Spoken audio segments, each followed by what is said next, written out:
আমি কেয়া। এটা আমার ফার্স্ট ব্লগ। জানি না কেমন হবে, তবুও তোমরা শেষ অবধি দেখে ভিডিওটা দেখে জানিও যে তোমাদের শেষ অবধি কেমন লাগলো। সো সকালবেলা ঘুম থেকে উঠে আমি আগে আমার ফুল গাছে জল দিয়ে দেব, কারণ আর ফুল গাছে বেশি পাতা নেই। তারপরের দিন আমি ব্রাশ করে নেব, নিয়ে এবার আমি একবারে স্নান করে এলাম। স্নান করে সেরে এসে আমি আজকে আমার শ্যাম্পু ডে ছিল, শ্যাম্পু করে নিয়ে দেন চুল মুছতে মুছতে জানি না কি গান করছিলাম, বাট কিছু তো একটা করছিলাম।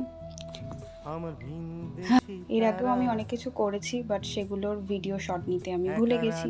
সো এরপর আমি পুজোটা দিয়ে নেব।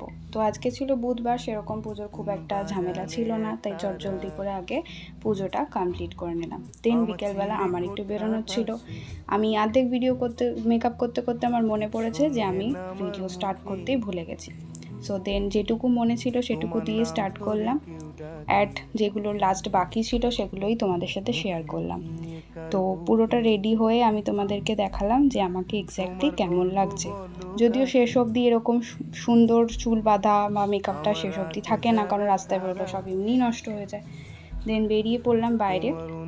আজকে আমাদের এখানে একটু বৃষ্টি হয়েছিল। আমি গেছিলাম আমাদের নতুন যে ওপেন হয়েছে ত্রিবেণী মল শ্রীরামপুরে, বা অ্যালকভ বলতে পারো, সেখানে। সবাই আগে থেকেই চলে গেছিলো, 13ই মার্চই এটি ওপেন হয়েছিল, বাট আমি যেতে পারিনি দেখে আমি সেই দিন গিয়েছিলাম, তাই তোমাদের সাথে সেই ক্লিপগুলো শেয়ার করলাম। সো সবাই বলো আমাকে কেমন লাগছে। এখানে সব থেকে সুন্দর ছিল হচ্ছে এই ঝাড়টা, এই ঝাড়টাই সব থেকে সুন্দর দেখার ছিল। আর মলে যা ভিড়, মানে কিছু বলার নেই। দেন ওখান থেকে বেরিয়ে আমরা চলে গেলাম একটা রেস্টুরেন্টে, সেখানে গিয়ে আমরা ডিনারটা করে নিলাম রাতে। সো বাই গাইস, কেমন লাগলো সবাই বলো। চলো টাটা, বাই।